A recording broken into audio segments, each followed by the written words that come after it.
В каждой исторической эпохе можно найти людей, которые определяют ее лицо, концентрируют в себе ее наиболее характерные черты.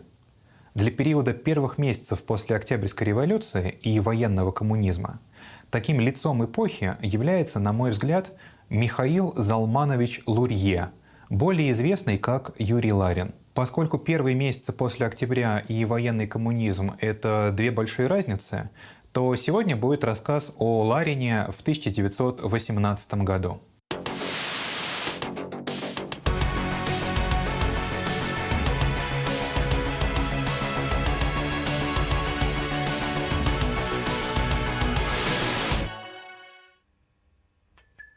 Родился Миша Лурье в 1882 году, то есть революцию он встретил в 35 лет. Его мама во время беременности тяжело болела, и ребенок с рождения страдал от прогрессирующей мышечной дистрофии. Родственники вспоминали, что когда Ларин уже был ответственным работником, трубку телефона ему приходилось поднимать двумя руками, настолько слабым он был. При этом его путь традиционен для старых революционеров. Активное участие в нелегальных кружках, ссылка в Якутию, побег, иммиграция в Женеву. Да-да, человек, который не мог держать трубку телефона, сбежал из сибирской ссылки. Побег был коллективный, товарищи засунули Ларина в корзину и несли на себе сквозь тайгу. А Ларина, у которого с детства постепенно отмирали мышцы, такими мелочами было не напугать. Трудности сделали Ларина совершенно неудержимым. До 1917 года он был меньшевиком, примкнул к большевикам только в августе 17-го, но уже выставил себя кандидатом на выборах в учредительное собрание от большевиков, против чего Ленин, просматривающий списки кандидатов в учредительное собрание, горячо протестовал. Против того, чтобы непроверенные люди представляли партию в политике, Ленин протестовал. А против того, чтобы такие люди возглавили экономический блок – нет. Ларин в эмиграции стал специалистом по военной экономике Германии.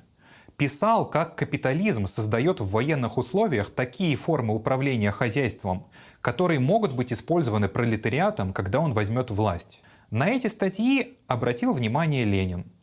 По воспоминаниям родственников, Ленин после революции вызвал Ларина и сказал: «Ну, теперь социализируйте». Перед октябрем Ларин требовал внести в экономическую программу партии пункты о фабрично-заводских комитетах, которые бы заменили самодержавие хозяина на заводе на демократизм рабочих. Также он ратовал за коллективные договора, распространение трудового законодательства на все категории работников, установку гарантированного минимума заработной платы, гарантированные отпуска и охрану труда. Напомню, что большевики поначалу вовсе не собирались немедленно уничтожать всех капиталистов, а планировали сосуществовать с ними довольно долго, пока рабочие не научатся сами управлять предприятиями. Ларин, как многие большевики в те месяцы, верил, что сознательности и самодисциплины рабочих, когда те получат контроль над производством, хватит, чтобы обеспечить рост, а не падение производительности труда. Доверие Ларина к массам проявилось и в том, что он вместе с левыми эсерами предлагал отменить введенный сразу после революции декрет о печати, которым закрывались газеты, призывающие к открытому сопротивлению новой власти. Сразу после революции, в ноябре 1917 года, Ларин публикует в «Известиях» амбициозную программу экономических преобразований от имени экономического отдела Центрального исполнительного комитета Всероссийского съезда Советов, куда он, видимо, уже успел войти. Ларин предлагает принудительно трестировать, то есть объединить в холдинги или корпорации, все предприятия ряда важнейших отраслей промышленности. Все производство сосредоточить на крупнейших и самых технически передовых предприятиях. Провести конверсию, то есть переход на выпуск мирной продукции. Любопытно, что по проекту спекуляции акциями объединяемых в тресты предприятий на бирже запрещались. Но прежним акционерам гарантировалась определенная доходность.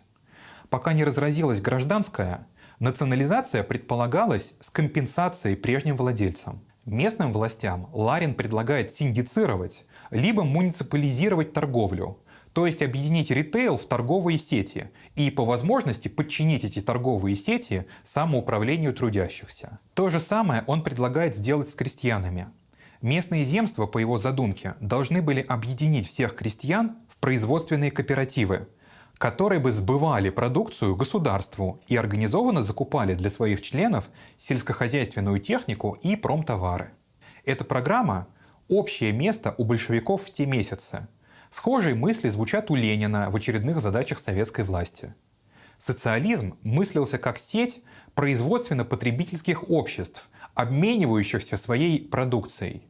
Ларинское здесь – желание начать строить его немедленно. Социалистическое государство может возникнуть лишь как сеть производительно-потребительских коммун, добросовестно учитывающих свое производство и потребление. Каждая фабрика, каждая деревня является производительно-потребительской коммунной. Капитализм оставил нам в наследство массовые организации, способные облегчить переход к массовому учету и контролю распределения продуктов, потребительные общества. Кооператив, если он охватывает все общество, в котором социализирована земля и национализированы фабрики и заводы, есть социализм. Задача советской власти после того, как буржуазия экспроприирована политически и экономически, состоит главным образом в том, чтобы распространить кооперативные организации на все общество, чтобы превратить всех граждан данной страны поголовно в членов одного общенационального или, вернее, общегосударственного кооператива.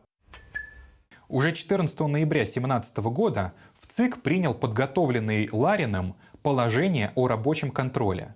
Официально положение разработал Центральный совет фабрично-заводских комитетов Петрограда, так что, видимо, Ларин возглавил и его тоже. По положению о рабочем контроле образовывался Всероссийский совет рабочего контроля, который успел провести всего 2 заседания и вошел в состав образованного в декабре Высшего совета народного хозяйства ВСНХ. Если вся власть принадлежит советам, то по всей стране при обычных советах создаются советы народного хозяйства. Они избирают президиум ВСНХ, а ВСНХ таким образом не диктует, а только координирует их деятельность. Таков был план. Так Ларин оказался в главном хозяйственном органе страны, став председателем Комитета хозяйственной политики ВСНХ. Кроме того, еще до образования ВСНХ он вошел в первую коллегию Наркомата труда. История Ларина, который за месяц после революции занял несколько ключевых постов, говорит о том, насколько велик был кадровый голод у новой власти. Степень лояльности Ленина Ларину характеризует такой факт. В первые месяцы после революции Ларин периодически подписывал проекты законов именем Ленина. В те годы «Правдой» заведовал Зиновьев, который получал документы из канцелярии Совнаркома и из Смольного, где был ящик для писем в редакцию. Ларин подписывался Лениным, клал письма в ящик, Зиновьев их аккуратно печатал в «Правде», не проверяя, а Ленин узнавал обо всем из газет. Ларин с гордостью добавляет, что получил по башке от Ленина за такое самоуправство только 1 раз. Вероятно, ленинская мягкость была связана не только с болезнью Ларина, но и с тем, что Ларин был племянником книгоиздателей «Гранат», для энциклопедического словаря которых Ленин писал свою статью о Карле Марксе. И, конечно, с тем самым кадровым голодом. Уже в январе 18 года Ларин передал в Харьков огульное распоряжение национализировать все горные предприятия Донбасса. Президиум ВСНХ тотальной национализации решительно воспротивился. Не унимаясь, Ларин в январе-феврале шлет директивы на Украину с призывами национализировать все брошенные рудники и заводы, печатать собственные деньги и денежные суррогаты, а между государственными предприятиями передавать продукцию вообще без денег. К деньгам Ларин относился очень легко. Он пишет, что посылка денег из Петрограда ограничивается только мощностью печатного станка и запасами бумаги. В марте Ларин вместе с Милютиным от ВСНХ принимают участие в подготовке декрета о потребительских кооперативных организациях. Декрет был утвержден 11 апреля 2018 года. Все население должно было включаться в кооперативы. По мере обеспечения кооперативов продуктами, заработок рабочих должен был заменяться карточками, свидетельствами на получение в кооперативных организациях определенных предметов потребления по нормам, устанавливаемым центральными или местными советами. Центральные распределительные органы доводили бы продукцию до кооперативов, а кооперативы бы уже распределяли ее между своими членами. Декрет был практическим шагом к реализации идеи социализма коммун. Нажим Ларина на идеи национализации усилился после Брестского мира, так как более сохранять видимость хороших отношений с капиталистами он не считал нужным. Однако большинство ВСНХ идеи Ларина и его заместителя Ломова не поддержали. Что бы сделал обычный человек в такой ситуации? Попытался бы переубедить президиум или успокоился бы. Но Ларин сдаваться не собирался. Весной 1918 года Ларин, Ломов и Смирнов разослали как бы от себя приглашение всем металлургическим заводам избрать представителей от рабочих и собраться на конференцию в Москве для обсуждения вопроса об их национализации. Все заводы явились. В зале гостиницы «Метрополь» около недели продолжалась конференция из более чем сотни членов. ВСНХ отнесся к конференции, мягко говоря, сдержанно. Но конференция приняла доклад Ларина о национализации, избрала Временное бюро национализируемых заводов и послала делегацию к Ленину просить поддержки. Ленина фактически приперли к стенке. Надо было или поддержать требования масс о национализации, пойдя против ВСНХ, либо выступить против уже как бы созревшего порыва рабочих. Ларин этим не удовлетворился, назначив работавшего у него в совещании по обороне Гуковского комиссаром над нефтяной промышленностью для подготовки ее национализации. Вскоре, по требованию масс, была национализирована и она. ВСНХ и советское правительство, Совнарком, пытались сопротивляться напору Ларина и энтузиазму масс, так как государство было совершенно не готово обеспечивать национализируемые предприятия сырьем, материалами и организовывать их работу. Без должной подготовки национализация приводила только к тому, что все долги и проблемы предприятий вешались на бюджет. Проблемой национализированной и совершенно расстроенной к лету 2018 года промышленности было то, что теперь содержать ее нужно было государству, у которого совершенно не было на это средств. В наследство от прежней власти советскому правительству досталось совещание по обороне, то самое, где был Гуковский, имевшее право оказывать поддержку военной промышленности за счет эмиссии, то есть печати новых бумажных денег. Ларин добился его переподчинения из ведения Наркомата вооружений в ведение своего Комитета хозяйственной политики ВСНХ с расширением полномочий на финансирование всей промышленности. Отсюда суды выдавались самым разнообразным предприятиям, до общества организации угольных копий в Кузнецком бассейне включительно. Расходование денег должно было происходить под рабочим контролем исключительно на заготовку сырья, топлива, материалов, на выдачу заработной платы, оплату транспорта и тому подобного. Разумеется, это немедленно привело к тому, что за деньгами выстроилась очередь. Ленин 8 мая 18 года послал телеграмму ЦИКу Советов Сибири. Прокопьев и другие заваливают депешами Ларина, прося денег. Заявляю, что на мою телеграмму с точными цифрами от 23 апреля я ответа не получил. Заявляю, что такое отношение к делу, когда не отвечают, на какие цели употреблены сотни миллионов и почему и сколько нужно сверх нормы, недопустимо. С 26 мая по 4 июня 2018 года проходил первый Всероссийский съезд совнархозов, в постановлении которого было закреплено, что проведение национализации должно быть лишено случайного характера и может проводиться исключительно или ВСНХ, или Советом народных комиссаров по заключению Высшего совета народного хозяйства. Но не тут-то было. Тактика поставить всех перед фактом была развита Ларином в Берлине, куда он отправился в июне 2018 года в составе делегации, куда также входили Бухарин и Сокольников. Делегация должна была обсудить с немцами экономические условия Брестского мира. Дело в том, что немцы поднимали вопрос о компенсации немецким акционерам стоимости национализируемых предприятий. Русские капиталисты, видя это, стали переписывать свои заводы на немцев, надеясь таким образом получить за них хоть что-нибудь. Делегация, в числе прочего, должна была обсудить этот щекотливый вопрос. Ленин по этому поводу телеграфировал советскому послу Адольфу Абрамовичу Йоффе.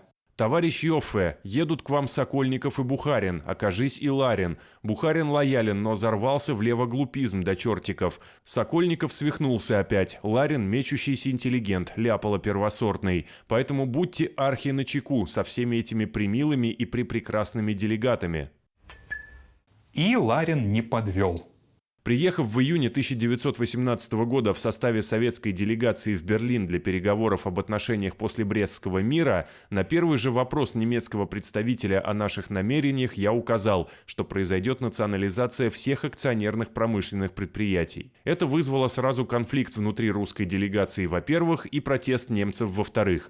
Немцы заявили, что они готовы терпеть национализацию лишь того, что конфисковано до сих пор, и то при условии вознаграждения владельцев, а всякая национализация после 1 июля, до которого оставалось несколько дней, ими отвергается, а тем паче общая национализация всех акционерных предприятий.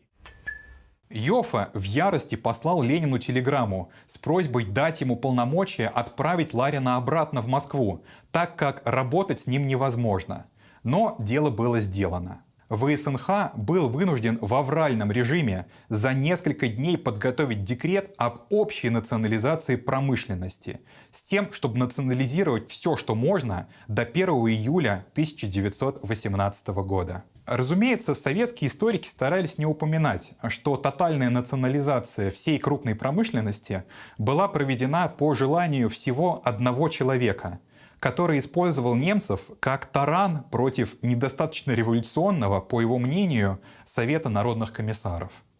Если бы не хвастовство Ларина, возможно, мы бы об этом и не узнали. Декрет о всеобщей национализации по времени примерно совпал с началом мятежа Чехословацкого корпуса, что знаменовало начало полномасштабной гражданской войны и соответствующей ей политики военного коммунизма. Теперь Ларин мог развернуться по-настоящему.